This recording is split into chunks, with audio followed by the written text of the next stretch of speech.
Si hay algo que los seres humanos constantemente hacemos, es que nos estamos comparando constantemente. Nos estamos comparando con otras personas, nos comparamos viendo que somos, cuando nos comparamos con otra persona podemos ver que somos mejores o que somos peores que algunas personas. Comparamos nuestras pertenencias, bueno, yo tengo este carro, aquella persona tiene otro carro y estamos en esa constante comparación, comparamos nuestros cuerpos con otras personas. Ah, bueno, yo soy gordo, esa persona está bien fuerte, yo soy flaco, esa persona no, y estamos en esa constante comparación. Algunas personas se van de viaje, yo no puedo irme de viaje. De hecho, ni siquiera he salido de Puebla, puede pensar alguna persona. Esa persona tiene un trabajo mejor que el mío. Esa persona tiene un sueldo mucho mejor que el mío. Pero también podemos compararnos. Yo estoy enfermo y ellos no. Yo estoy soltero, ellos no. Hay personas que están casadas. Yo tengo hijos, estas personas no. O viceversa. Como decía mi hermano Daniel hace un momento en la clase, comparamos aún con los esposos. Bueno, yo quisiera tener una esposa como tu esposa. Y ese pensamiento viene a través de justamente una comparación que estamos haciendo. Hermanos, nosotros lamentablemente, muchas veces lamentablemente, vivimos comparándonos con otros. Ahora, sea lo que sea con lo que nosotros nos comparamos, te aseguro que te va a afectar. Si es una comparación mala, te va a afectar de forma positiva o de forma negativa, depende con lo que te estés comparando, depende con quién te estás comparando. Pero lo que sí es una verdad, es que nosotros vivimos constantemente comparándonos con otros. Y el pasaje, mis hermanos, esto lo uso como introducción porque en el pasaje que vamos a estudiar en el día de hoy, Pablo justamente hace una comparación. Pablo está haciendo una comparación y nos dice que nosotros debemos considerar muy bien las dos cuestiones que él está comparando, que él va a comparar. Él dice, si comparamos una con la otra, una de ellas no tiene comparación. O sea, es algo que no se puede comparar porque una de ellas es infinitamente mejor que la otra. Y eso es lo que va a hacer el apóstol Pablo en el texto que vamos a estudiar en el día de hoy. Pero antes de entrar en el texto, quiero repasar un poco lo que vimos la semana pasada porque es muy importante. Si ustedes ven, el versículo que vamos a estudiar el día de hoy empieza con un pues. Eso quiere decir que lo que va a decir hoy tiene que ver con lo que nosotros vimos la semana pasada. Así que lo que nosotros veíamos la semana pasada son las evidencias que muestran los que son verdaderamente hijos de Dios. Y vimos que los verdaderos hijos de Dios son guiados por el Espíritu Santo. ¿Son guiados a qué? A mortificar el pecado. Y en esa mortificación del pecado, en dependencia del Espíritu, entonces nosotros cada día vamos a parecernos más a Cristo. Es decir, vamos a amar lo que Cristo ama, vamos a aborrecer lo que Cristo aborrece. Eso es la mortificación del Espíritu, que nosotros tenemos que esforzarnos porque a nosotros se nos manda a mortificar, pero estamos incapacitados para hacerlo por nuestra propia cuenta, por lo tanto debe ser en dependencia del Espíritu Santo. Pero también veíamos que otra evidencia de los que son verdaderos hijos de Dios es que estas personas han sido adoptadas por Dios. Desde antes de la fundación del mundo, Dios te eligió si eres un verdadero hijo de Dios y te adoptó. Ahora eres parte de su familia. Eres su hijo, Él es tu padre. Eso es una evidencia. Y como hijos, nos comportamos como hijos, no como esclavos. Entonces vamos a Dios como hijos, entendiendo que Él es nuestro Padre y que Él nos ama. Y no nos acercamos a Él con temor, con un temor que nos va a castigar, nos va a mandar al infierno. Entonces, en esa confianza, el Espíritu Santo nos acerca a nuestro Dios para decir, Padre, Padre mío, con confianza, con ternura, o como es la palabra aramea, Abba, Padre, que la vimos la semana pasada. Pero otra de las evidencias también es que el Espíritu Santo, cuando nosotros creemos en el Señor Jesucristo, somos adoptados y el Espíritu Santo viene a morar en nosotros. Y una de las cosas que hace el Espíritu en nosotros es que nos da la seguridad, nos da la certeza, nos da testimonio, como dice Romanos 8:16, nos da testimonio de que somos hijos de Dios. Ahora, esto es un testimonio, o esta seguridad, lamentablemente por causa de nuestro pecado, es subjetiva. Muchas veces nosotros no nos sentimos salvos. ¿O soy yo nada más? No nos sentimos salvos, por eso es subjetivo, pero es real, hermanos. Y esa seguridad viene por el Espíritu Santo a través de lo que ya Cristo hizo en nosotros, no de lo que nosotros hacemos. Por eso Romanos 8:1 dice que no hay ninguna condenación para los que están en Cristo Jesús. Como decía mi hermano Daniel hace rato, esto es una carta, no es un pedacito y después es otro pedacito, es una sola carta y eso es una sola línea de pensamiento del autor y una cosa tiene que ver con la otra. Entonces, ven cómo todo se enlaza aquí.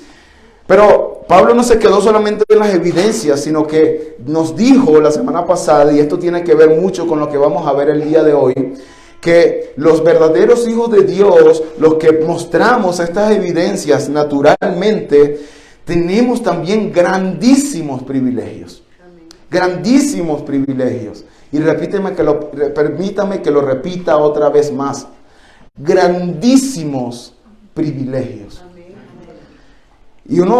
Y Pablo lo resume diciendo que como somos sus hijos adoptados, entonces somos herederos de Dios y coherederos con Cristo. Porque es por Cristo que nosotros podemos gozar de esa herencia. Tenemos los mismos privilegios que un hijo natural. Un hijo adoptado, una vez que el documento se firma, ese hijo tiene el apellido del padre y goza de los mismos beneficios y privilegios que los hijos que son procreados por el padre. En este sentido, hermanos, nosotros, los hijos adoptados, porque todos somos hijos adoptados, el único hijo de Dios que no es adoptado es Cristo. Todos nosotros que somos hijos adoptados, pasamos a ser coherederos con Cristo. Es decir, que todo lo que le pertenece a Cristo, hermanos, todo lo que le pertenece a Cristo nos pertenece también a nosotros. De este lado de la eternidad, de una manera limitada, pero va a llegar un momento, y eso es lo que vamos a hablar el día de hoy, de una manera total. Y vamos a gozar de eso. Pero no solamente eso, si eso te pareció asombroso, nos dice que también una de las beneficios, según Romanos, unos capítulos anteriores, unos versículos anteriores, que nosotros vamos a compartir, no solamente vamos a contemplar la gloria de Dios, sino que también Dios va a compartir su gloria con nosotros. Es decir, Dios va a vivir dentro o entre nosotros. Y eso lo vamos a ver hoy, lo vamos a expandir un poco más. Pero no termina allí. En el versículo 17, el apóstol Pablo concluye con una condición muy importante, una aclaración muy importante. Y él dice, si padecemos con Él, seremos glorificados con Él. Si padecemos con Él, seremos glorificados con Él. Y hermano, el pasaje que vamos a estudiar en el día de hoy, Pablo profundiza en esta realidad de que va a haber sufrimiento en el cristiano. ¿Tú escuchaste eso? Va a haber sufrimiento en el cristiano. Pero nos va a enseñar el apóstol Pablo que debemos aprender a ver ese sufrimiento desde la perspectiva de Dios, con el propósito de mostrarnos que a pesar del sufrimiento que tenemos los hijos de Dios de este lado de la eternidad, a pesar de ese sufrimiento, los hijos de Dios son las personas más privilegiadas del mundo entero. Y yo no sé por lo que tú estás pasando, yo no lo sé, pero déjame decirte que ese sufrimiento no se compara con la gloria que vas a recibir. Mi hermano, el sufrimiento no es un accidente que escapó de las manos de Dios en la vida del cristiano. Los sufrimientos no es un imprevisto que aparece en la vida del cristiano cuando menos lo espera. Los sufrimientos, mis hermanos, es el camino que nos conduce a la gloria. ¿Saben por qué? Porque es el ejemplo de nuestro Señor Jesucristo. Nuestro Señor Jesucristo no bajó directamente y salvó a todo su pueblo y después se fue a la gloria. No, porque para poder salvar a su pueblo él tuvo que haber muerto en una cruz. Así que la cruz antecede la gloria. Y si eso fue con nuestro Señor Cristo, Jesucristo, y nosotros somos cristianos, es decir, seguidores de Cristo, ¿por qué a nosotros va a ser diferente? Vamos a sufrir, pero los sufrimientos nos llevan en un sentido a la gloria. Nos llevan a la gloria.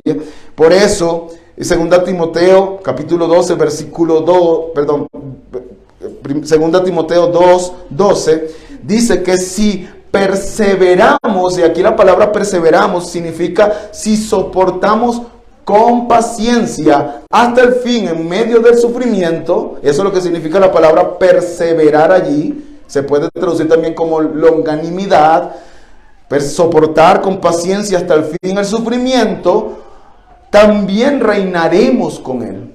¿Ven? Como hay una conexión entre el sufrir y el reinar, y el estar en la gloria con él.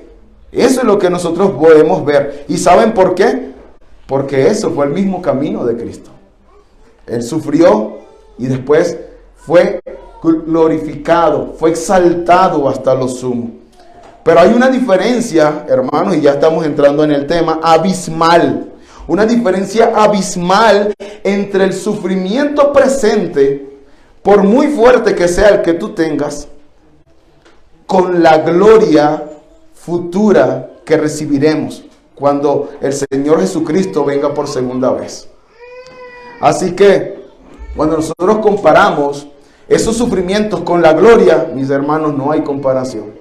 Y así se llama, así es el título de esta enseñanza, comparando lo incomparable.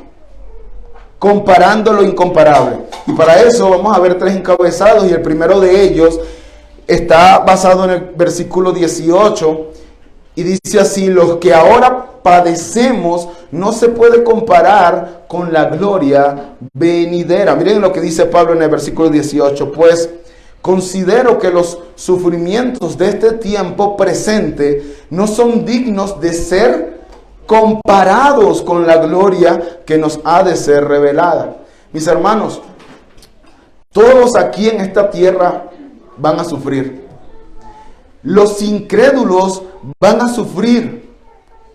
Los cristianos vamos a sufrir, pero los incrédulos sufren sin esperanza. Los incrédulos sufren sin esperanza. Ellos, si podríamos decir que lo que ellos sufren aquí no se compara, es de una manera inversa a lo que Pablo está diciendo, no se compara con el sufrimiento que van a tener en el infierno, en el futuro, si no se arrepienten y creen en el Señor Jesucristo. Pero ese no es el caso del cristiano.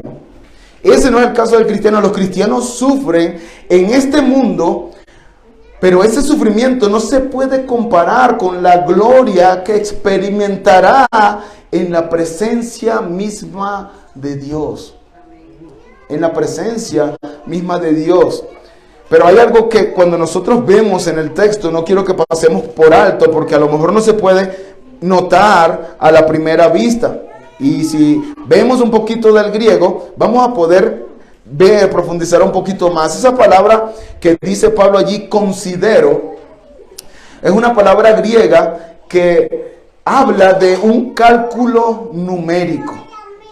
De un cálculo numérico. Y lo que Pablo quiere es que nosotros calculemos con mucho cuidado cuánto estamos sufriendo.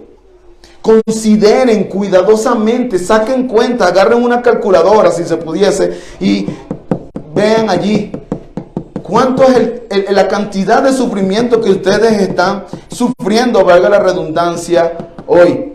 Y que cuando ustedes restan, o sea, ese número y lo restan con la gloria que nosotros recibiremos en algún momento cuando Cristo sea revelado, la calculadora va a ser así como que error, no puedo poner esa suma allí. Si nosotros lo pudiésemos ejemplificar en una balanza de esas que tienen las agujas, cuando tú montas allí todos tus sufrimientos, por muy malos que sean, todos los agarras y los pones en esa balanza, la balanza hace así. ¿Vieron? Pero cuando tú pones el peso de la gloria que tú recibirás en algún momento, la balanza no deja de dar vueltas porque no se compara. Eso es lo que quiere que nosotros, que Pablo quiere que nosotros hagamos. Consideren, piensen, mediten. Y por eso era muy importante tocar lo que vimos la semana pasada, porque Pablo ya nos habló de que somos herederos de Dios y coherederos con Cristo. Y ya vimos lo que eso significa. Así que no hay comparación, dice Pablo.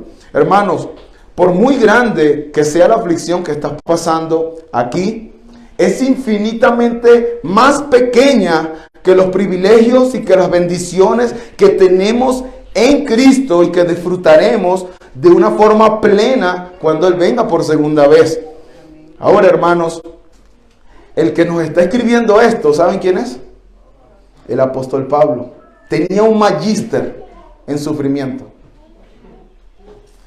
Compara lo que tú estás pasando con esto. Segunda a los Corintios capítulo 11, versículo 24. Y es solamente algunas de las cosas que él sufrió, no son todas.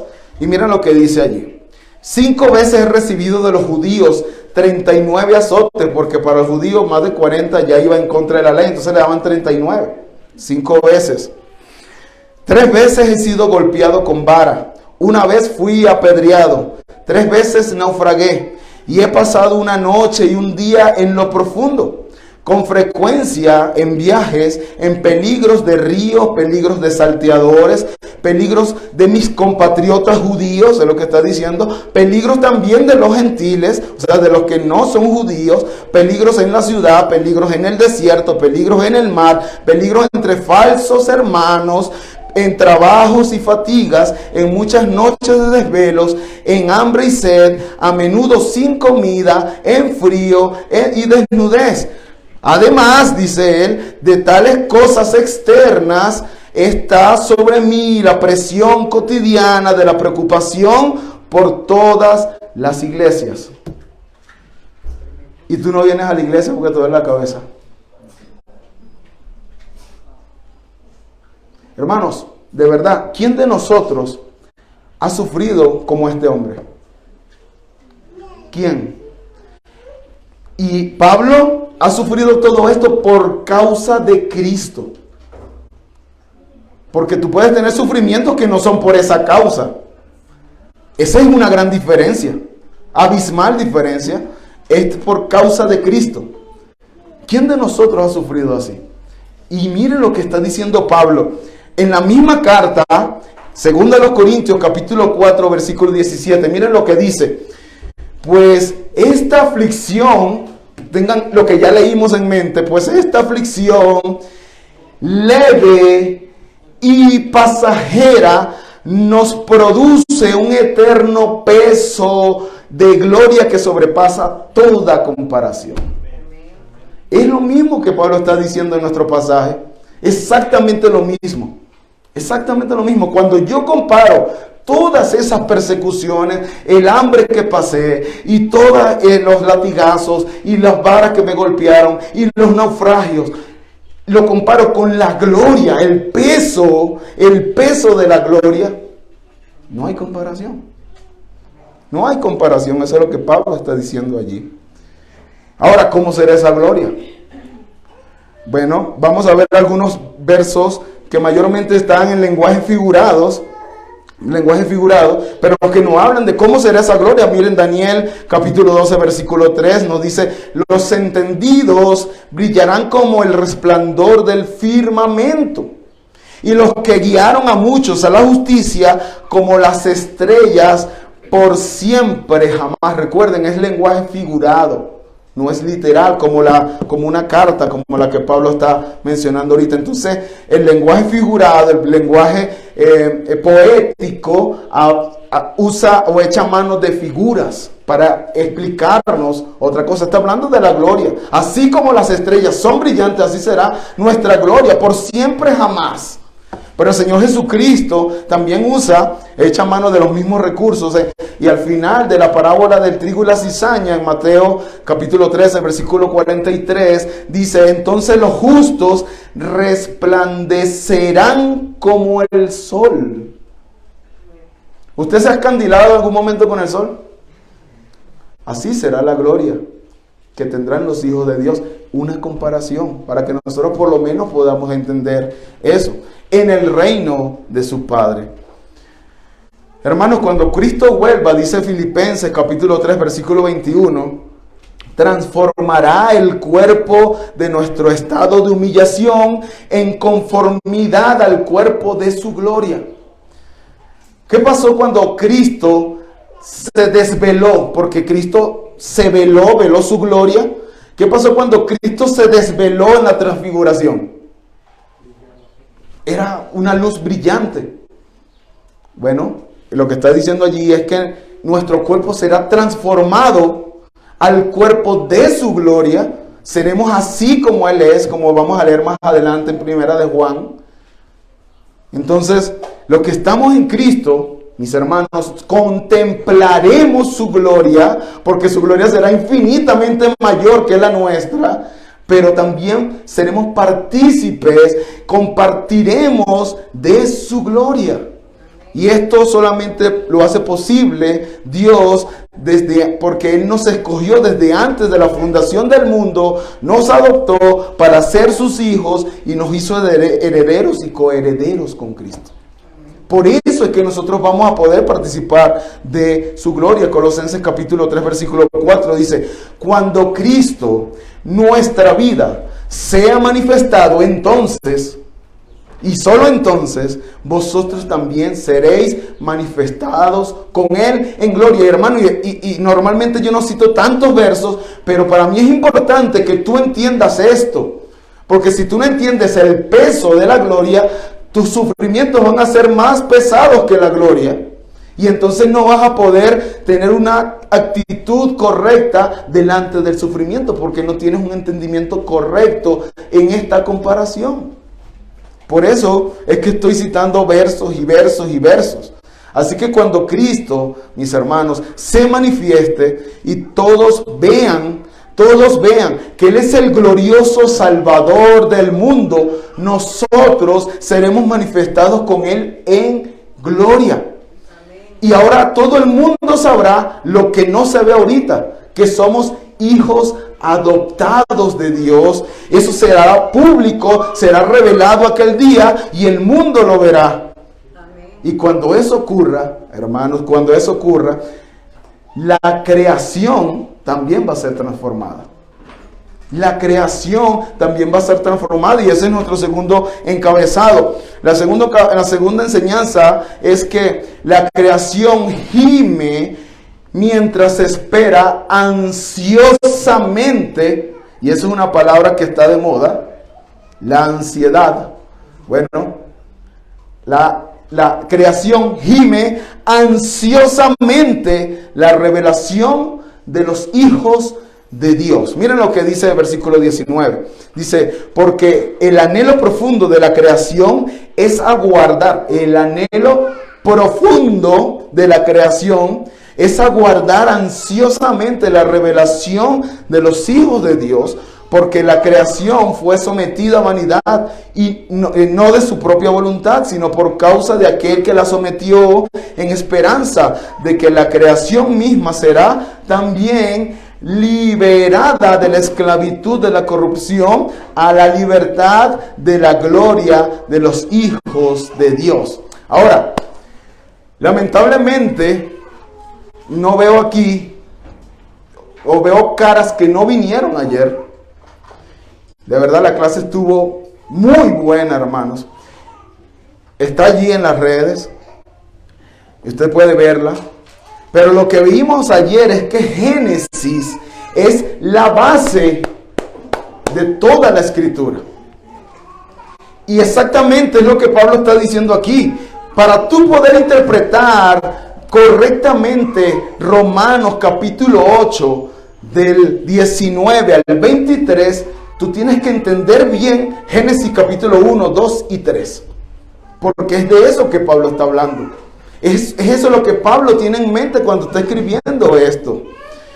Dice Génesis que Dios crea el universo, incluyendo la tierra, ¿verdad? Es parte del universo. Y que el sexto día crea al hombre y dice que lo crea a su imagen y a su semejanza. Y lo coloca en el huerto del Edén para que este hombre refleje en un sentido a Dios, en su imagen y semejanza, es decir, que refleje su presencia y su autoridad sobre todo lo creado. ¿Sí? ¿Me van siguiendo hasta allí? Ok. Pero esa imagen, lamentablemente, por la caída, por el pecado, se distorsionó. La imagen queda, pero es una imagen distorsionada del Creador en nosotros. Así que los seres humanos ya no representamos a Dios como deberíamos representarlo. Todo se corrompió debido a la entrada del pecado. Pero no solamente el pecado nos afectó a los seres humanos, sino que también a toda la creación, a todo el cosmos, a todo el universo. De tal manera que en Génesis 3, del 17 al 19, dice que la tierra fue maldita por Dios a causa del pecado del hombre. Hermanos, ¿cómo nosotros podemos ver eso en la actualidad? En aquellos tiempos no había lluvia. Y los frutos salían y ellos podían comer de todos los árboles del huerto. Pero ahorita si tú no preparas la tierra y si no hay agua, no va a haber frutos. No va a haber frutos y esa es una gran diferencia. No va a haber fresas, no va a haber una flor tan hermosa como el tulipán, no la va a haber, sino lo que va a crecer naturalmente es hierba mala, porque hierba mala, ¿ven? ¿Ven cómo si saben? ¿Ven cómo si conocen el Génesis? Aunque la tierra, hermanos, en un sentido conserva algo de esa belleza original, lo cierto es que nuestro planeta ya no funciona como funcionaba antes de la caída. No funciona igual.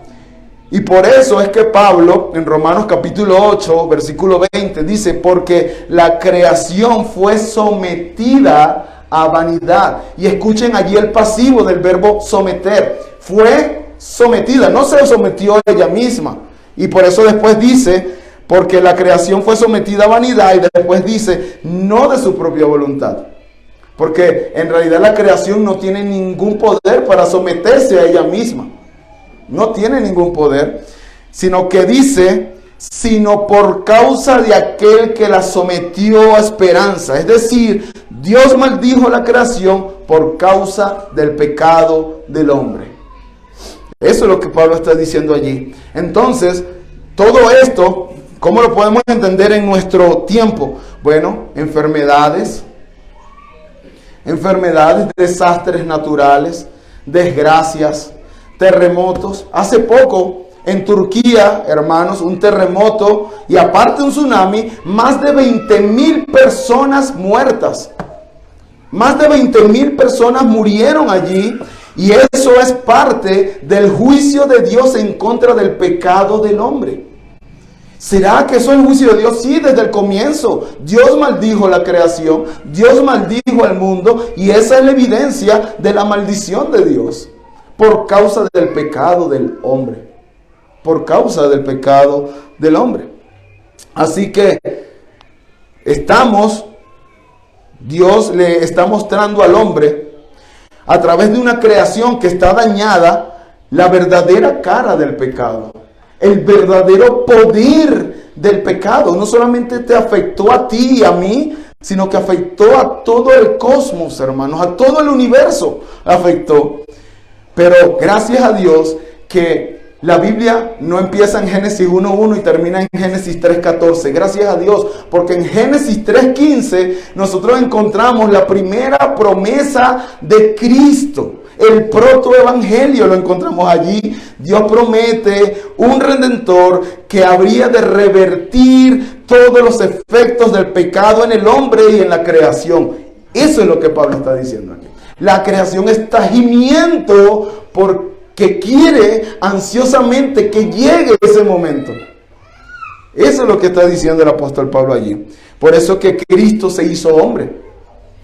Colosenses capítulo 1 versículo 15 dice que Él es la imagen, ¿ven? La imagen, fuimos creados a imagen y semejanza, pero se distorsionó. Pero Cristo es la imagen visible del Dios invisible. La verdadera imagen, exacta imagen, es Cristo. Por eso Cristo se hizo hombre. Pero a través del proceso de santificación, para los que vienen por primera vez, el proceso de santificación es un proceso que empieza una vez que tú has creído en Cristo y que ese proceso va a ir en aumento, baja, porque no somos perfectos a través del pecado, pero va a ir aumentando hasta el día de nuestro Señor Jesucristo, hasta el día que Él se revele. Y lo que está haciendo el proceso de santificación es esa imagen que está distorsionada empieza a parecerse cada día más a Cristo, a la verdadera imagen de Dios, la imagen exacta de Dios. Y eso es el proceso de santificación de nosotros. Por eso, en el versículo 29 dice que a los que antes conoció, también los predestinó para ser hechos conformes a la imagen de Cristo.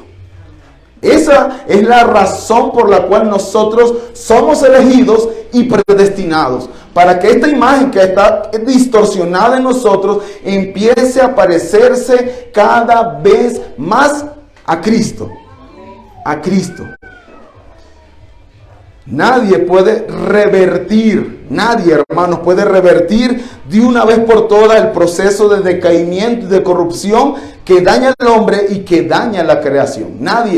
Nadie puede hacerlo humanamente hablando. Y es por eso que la creación aguarda ansiosamente la revelación de los hijos de Dios. Porque Pablo no es que la creación piense, no estamos diciendo eso. Pablo está personificando la creación y diciendo, bueno, la creación sabe que cuando los hijos de Dios sean glorificados, la creación, o sea, yo misma, dice la creación, en esa personificación, también voy a ser glorificada. Cielos nuevos, tierra nueva, renovados. ¿Ven? Eso es lo que está diciendo allí. Pero luego, Pablo en el versículo 22 nos dice, pues sabemos que la creación entera aún gime y sufre dolores de parto hasta ahora, dice Pablo. Hermanos, los dolores de parto son dolores muy fuertes, que yo no lo puedo decir, ¿verdad? Pero yo sé que muchas de ustedes, mujeres, han sufrido dolores de parto y saben en carne propia lo que es eso. Son dolores muy fuertes, muy fuertes, muy fuertes. Pero aunque los dolores de parto son muy fuertes, ¿verdad? ¿Qué pasa después que nace el niño? Tú te quedas ahí, no quiero ahorita el niño, es que me duele mucho. Se te olvidan los dolores, son dolores que traen vida. Y eso es lo que Pablo está diciendo aquí, que la creación entera gime aún y sufre dolores de parto ahora. O sea, si podríamos decir, la creación, cuando Cristo resucitó, quedó preñada y está sufriendo dolores de parto, pero va a llegar un momento que esos dolores se acabarán y entonces va a venir la nueva vida, cielos nuevos, tierras nuevas. Eso es lo que estamos diciendo. Y es así como Dios quiere que nosotros veamos, hermanos, los sufrimientos y las desgracias que ocurren en este mundo caído. Los tsunamis, los huracanes, los terremotos, las enfermedades son dolores de parto que en algún momento se terminarán. En algún momento se terminarán, algún día nacerá la nueva creación, esos cielos nuevos y esa nueva tierra. Y eso es lo que Pablo está diciendo aquí. Toda la corrupción, toda la crueldad, toda la maldad será quitada de nosotros y de toda la creación. De toda la creación. Por eso en Isaías vemos a un lobo pacerá junto al león. No, leo otra vez. De hecho es Isaías. Dice, el lobo y el cordero pasarán juntos. Y el león como buey comerá paja, y para la serpiente el polvo será su alimento. No harán mal ni dañarán en todo mi santo nombre, dice el Señor. La maldad, esa ferocidad de los animales ya no estará. El niño podrá jugar con una serpiente y no habrá esa maldad. Y eso, mis hermanos, es lo que nosotros, los hijos de Dios, anhelamos. Anhelamos, dice allí, ¿verdad? Anhelamos ese día, pero también dice Pablo, hablando de la creación, el anhelo profundo de la creación es aguardar ansiosamente esa revelación, que llegue ese día de los hijos de Dios. Pero hasta que eso no llegue, hasta que ese momento no llegue, los hijos de Dios, y escuchen esto porque esta es una de las enseñanzas principales de este texto, los hijos de Dios debemos aprender a vivir en esta tensión. Porque no ha llegado, ya tenemos la salvación, sí. No ha llegado la salvación también. Entonces estamos en el ya, pero todavía no. ¿Ven? Ya tenemos esa tensión de una salvación que ya fue inaugurada, pero no ha sido consumada. Así que el tercer y último encabezado o enseñanza es que los hijos de Dios también gimen, ¿verdad? También gemimos esperando ansiosamente la adopción como hijos. Y eso lo podemos encontrar en el versículo 23.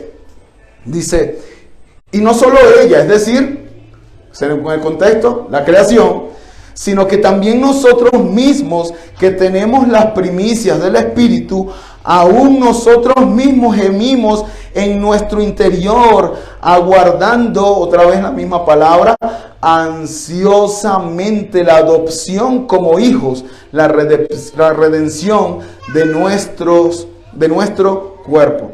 Es decir, Pablo, por un lado, dice que ya tenemos la primicia del Espíritu, porque ya fuimos regenerados por el Espíritu, ya fuimos adoptados como hijos suyos, ya el Espíritu Santo habita en nosotros, ¿verdad? Eso ya lo vimos y yo espero que ya esté claro, ¿ok? Si no me regreso, yo espero que ya esté claro, ¿verdad? Y el Espíritu Santo mora en nosotros como una garantía, hermanos. Una garantía de que Dios terminará la obra que Él empezó. Ese es el Espíritu Santo morando en nosotros. Es las arras. Es como ese pago inicial. Es como un pago inicial, pero yo te voy a terminar de pagar toda tu herencia. Eso es lo que está diciendo el apóstol Pablo allí, ¿verdad? Entonces, Pablo dice eso, pero la consumación de esa redención no ha llegado todavía. No ha llegado todavía. Todavía tenemos que habitar en este cuerpo de muerte en el que aún mora el pecado. Y además vivimos en un mundo que está lejos de ser un paraíso. Hermanos, yo en algún momento el Señor me permitió ir a Ecuador y subir un volcán que se llama Cotopaxi. Cuando yo vi, yo estaba encima de ese, ahí arriba en ese volcán, cuando yo vi la grandeza de Dios en su creación, no pude hacer otra cosa que llorar y llorar y llorar. Veía la grandeza. Eso es caído, es un mundo caído. Y si eso me asombró, si eso me impresionó, hermanos, yo no quiero imaginarme, o mejor dicho, me quiero imaginar qué es lo que va a pasar con este mundo cuando sea renovado, cuando hayan cielos nuevos y tierra nueva, hermano. Será algo asombroso que nuestra mente no puede imaginar. No puede imaginar. Pero esta tierra está lejos de ser un paraíso. Y es por eso que al igual que la creación gime, los hijos de Dios también gemimos, hermanos. Gemimos. Por eso, hermanos, y yo sé que muchos vienen aquí de iglesias donde se predica el evangelio de la prosperidad, y esto que Pablo está diciendo, este gemir, está muy lejos de lo que se predica en estas iglesias. Muy lejos de lo que se predica en esta iglesia. Es una prosperidad, ¿verdad? Donde todo está bien, donde ese evangelio todo es felicidad, donde todos sus problemas se van a acabar si crees en Cristo, donde tú vas a ser millonario si tú das tu ofrenda y vas a vivir con todos los placeres, y que si tú dices, esa camioneta es mía, esa camioneta es mía, esa camioneta es mía, va a ser tuya porque la palabra tiene poder. Sí tiene poder, pero no tu palabra, esta palabra tiene poder. Eso está lejos de lo que Pablo está enseñando aquí, de los sufrimientos que ya vimos en Pablo y de lo que vimos la semana pasada, que Pablo le dice a Timoteo capítulo 3, 2 Timoteo 3:12, sí, todos los que quieran vivir piadosamente en Cristo Jesús padecerán persecución.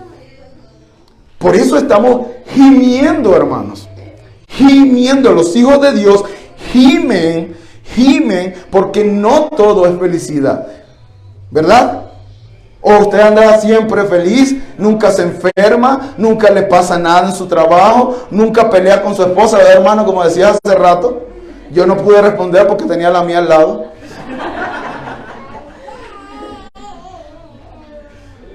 No, ¿verdad?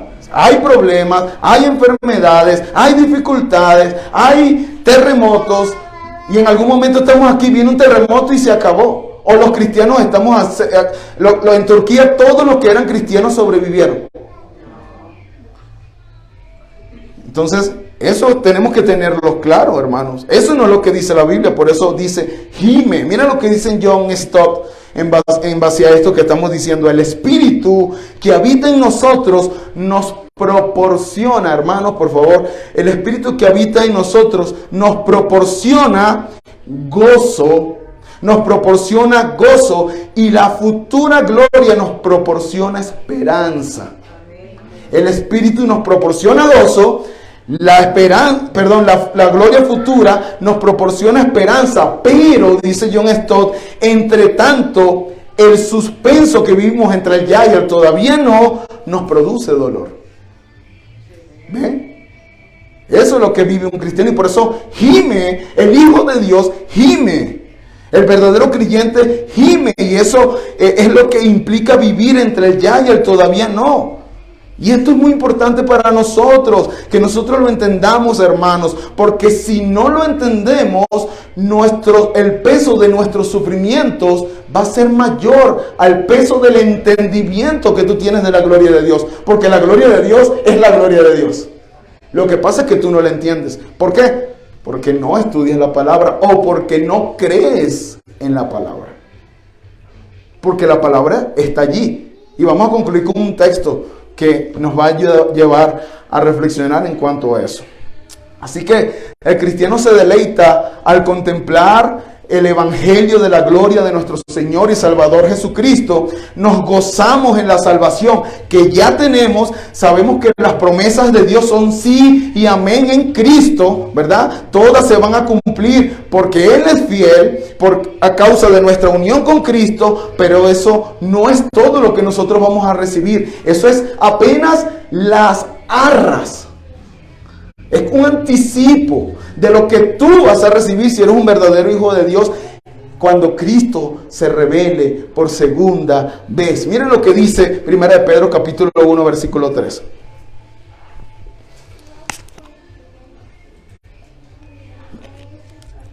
Dice Pedro 1:3, 1 de Pedro: bendito sea el Dios y Padre de nuestro Señor Jesucristo, quien según su gran misericordia nos ha hecho nacer de nuevo, nos ha regenerado a una esperanza viva mediante la resurrección de Jesucristo de entre los muertos.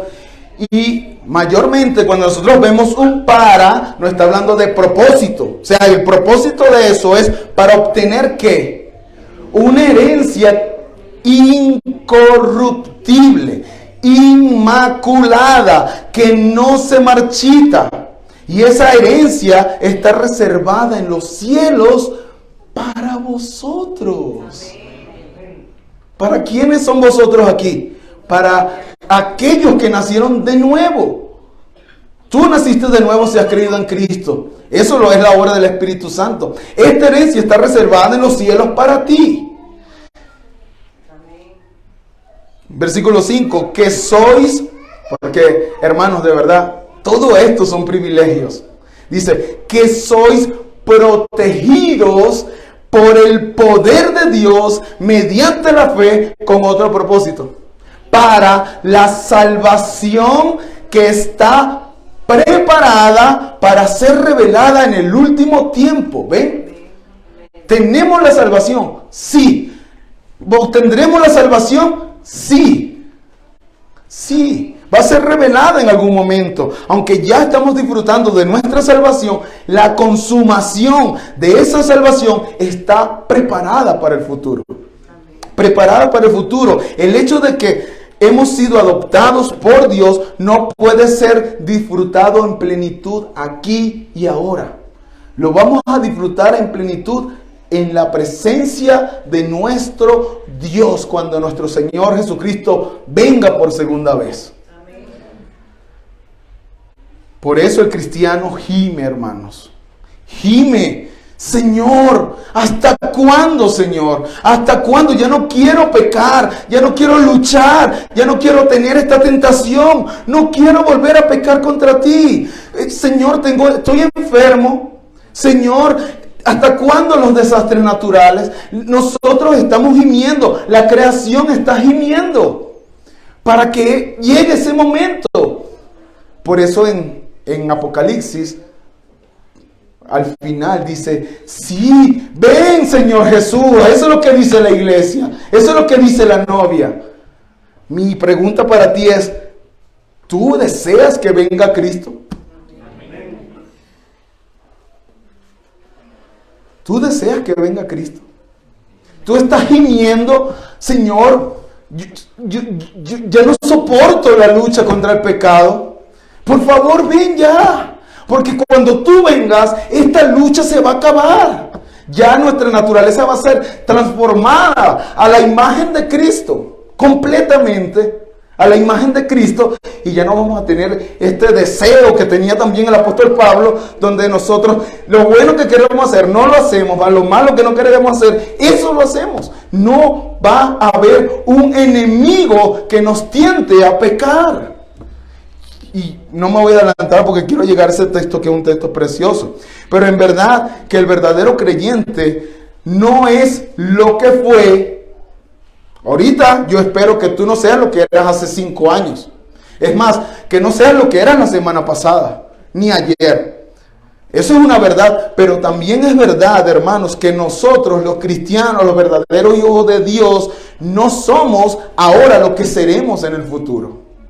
no somos lo que seremos en el futuro. Eso es lo que dice Juan, 1 Juan 3:2. Amados, ahora somos hijos de Dios. ¿Somos hijos de Dios? Sí. Sí, somos ahora hijos de Dios. Y aún no se ha manifestado lo que habremos de ser. Ahí están las dos verdades. Somos ahora, pero no se ha manifestado lo que habremos de ser. Pero sabemos, pero tenemos certeza, dice Juan, que cuando Él se manifieste, seremos semejantes a Él, porque le veremos tal como es Él. Y la palabra importante y aclaratoria aquí es semejante. Jamás seremos con la misma gloria de nuestro Dios y Salvador Jesucristo. Jamás, ni se te pase por la mente. Jamás. Seremos semejantes. Compartiremos su gloria.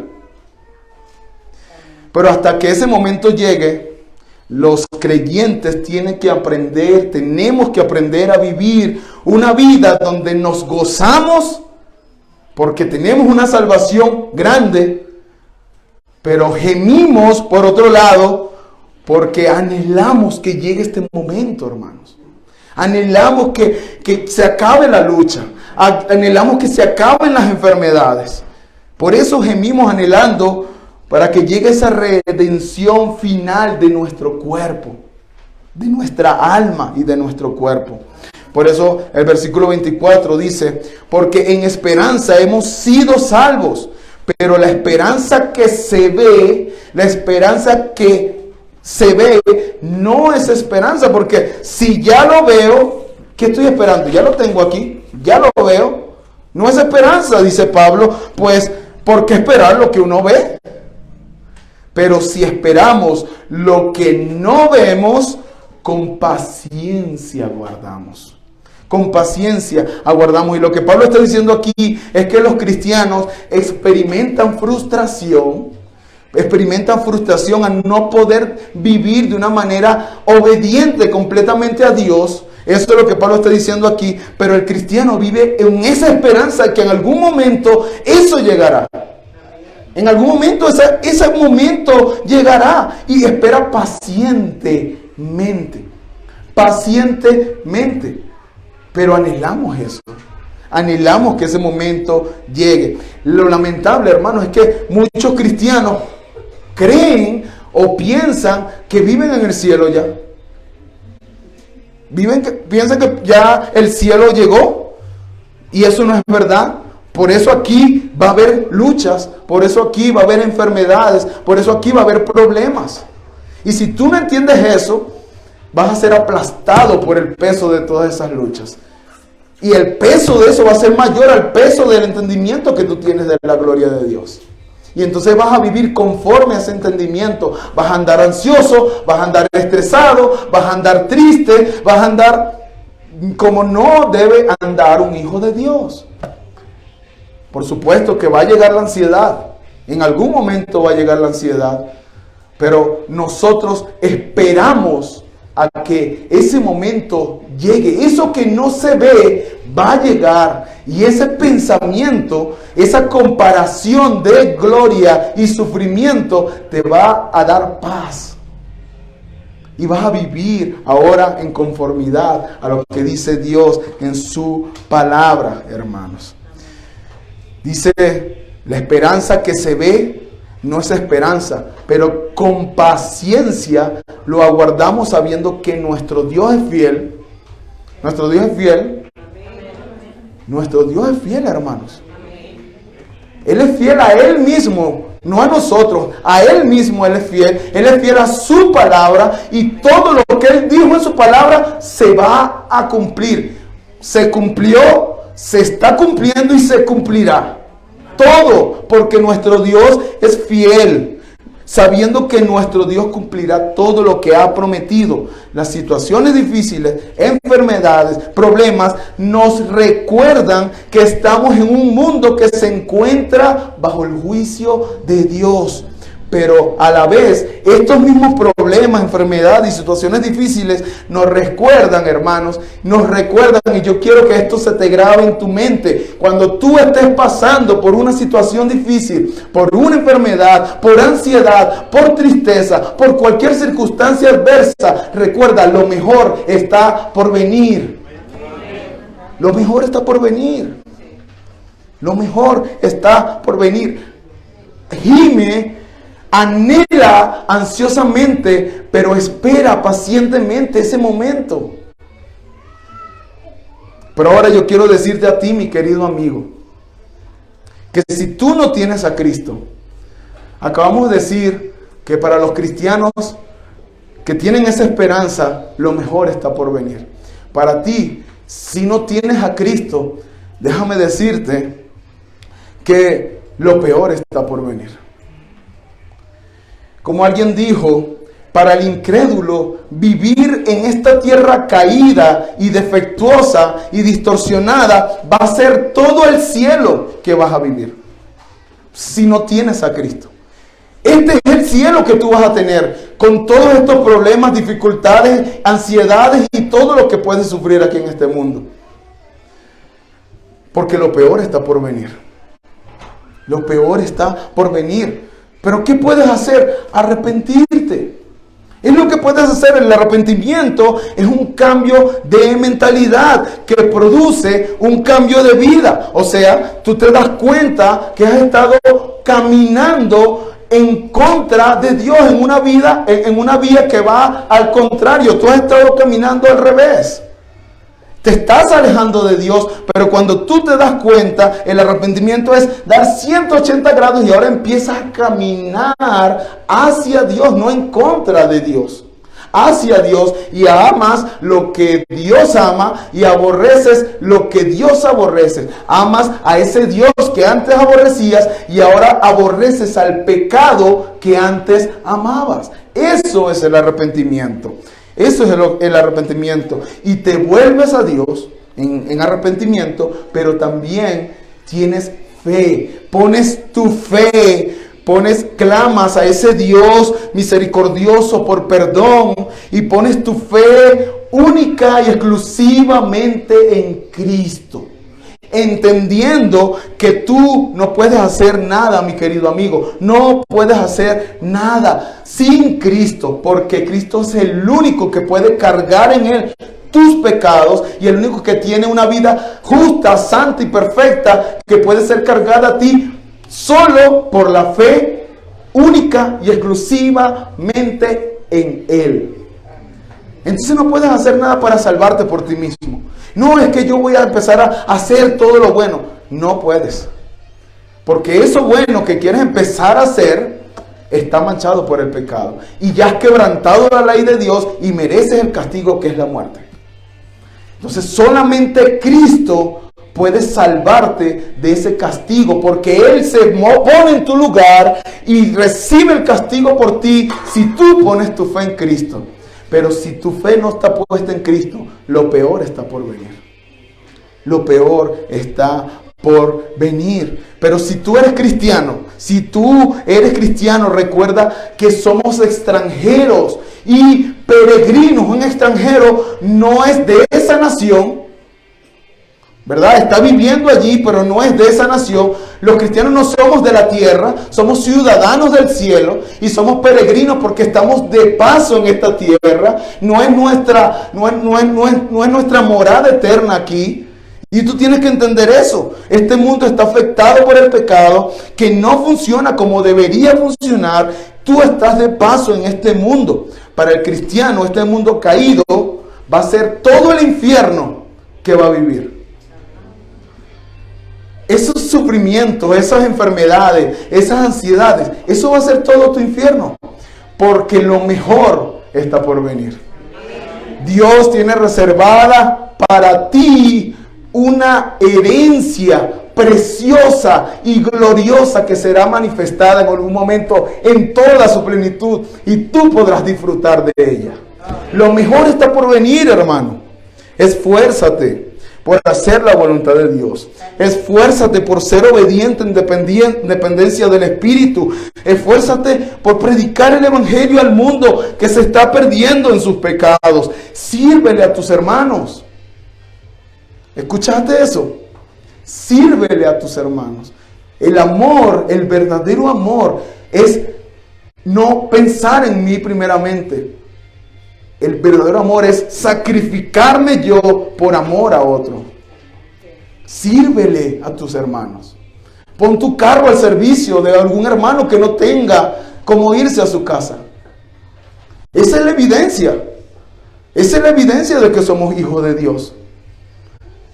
Pero aquí, hermanos, lamentablemente, decimos amén y todo el mundo para su casa. Si mi hermano se va a pie, si mi hermano no tiene cómo irse, si ni siquiera tiene un peso en el bolsillo, no me importa, yo me voy a mi casa rápido. Eso no es servir, eso no es amar. El verdadero cristiano que entiende esto va a vivir a la luz de eso. Va a servir, va a amar sacrificialmente. Deleítate en Dios, en su palabra. Atesora las promesas de Dios, son tuyas por Cristo. Mis hermanos, la esperanza futura nos impulsa a ser apasionadamente, y yo quiero repetir eso, la esperanza futura nos impulsa a ser apasionadamente activos, no pasivos, activos en el presente para la gloria de Dios. Así que mi hermano, ve más allá de las aflicciones, ve más allá de las aflicciones presentes. Ve la gloria que nos aguarda cuando nuestro Señor Jesucristo regrese en gloria. Pablo te dice, considera, saca cuentas. Y cuando tú compares, no hay comparación. No hay ninguna comparación a la gloria que va a ser revelada. Y te vas a dar cuenta que vivir para Cristo es la única vida que vale la pena vivir. Y ahora sí concluye, este es el texto que estaba esperando. Apocalipsis 21. Dice ahí el apóstol Juan, y vi un cielo nuevo y una tierra nueva, porque el primer cielo y la tierra pasaron, y el mar ya no existe. Y vi la ciudad santa. Todas estas son descripciones de su iglesia. Vi la ciudad santa, la nueva Jerusalén, que descendía del cielo, de Dios, era de Dios, preparada como una novia ataviada para su esposo. ¿Usted ha visto una novia, la más hermosa que ha visto en la televisión, en las películas, esas hollywoodenses, como decía mi hermano Daniel, que nos engañan? Bueno, esta novia va a ser la novia más preciosa porque va a ser pura y sin mancha, ataviada para su esposo, para el Señor Jesucristo. Entonces oí una gran voz que decía desde el trono, he aquí el tabernáculo de Dios está entre los hombres, y Él habitará entre ellos, y ellos serán su pueblo, y Dios mismo estará entre ellos. Hermanos, si a ti esto no te emociona de verdad, te lamento, porque tus aflicciones van a tener un peso mayor. Lo lamento. Pero mira lo que dice después, versículo 4. Él enjugará toda lágrima de sus ojos, y ya no habrá muerte, ni habrá más duelo, ni clamor, ni dolor, porque las primeras cosas han pasado. Y el que está sentado en el trono dijo, he aquí yo hago nueva todas las cosas. Y añadió, escribe, porque estas palabras son fieles y verdaderas. Fieles y verdaderas. También me dijo, hecho está. Yo soy el alfa y el omega, el principio y el fin. El que tiene sed, yo le daré gratuitamente de la fuente del agua de la vida. Si tienes sed, ven. Es gratuita la fuente del agua de la vida eterna. El versículo 7 dice, el vencedor. Y más adelante vamos a ver que somos más que vencedores por medio de Cristo. O sea, nuestro esfuerzo. Eres vencedor porque Cristo te dio la victoria. El vencedor heredará estas cosas, y yo seré su Dios, y él será mi hijo. Qué hermoso, hermanos. De verdad, qué hermoso. Qué hermoso. Ojalá que Dios nos ayude, hermanos, a meditar constantemente, a estar considerando constantemente esta gloria futura que cuando la comparemos con lo que estamos sufriendo, sea lo que sea, hermano, digamos, no es comparable. No es comparable. Vamos a orar.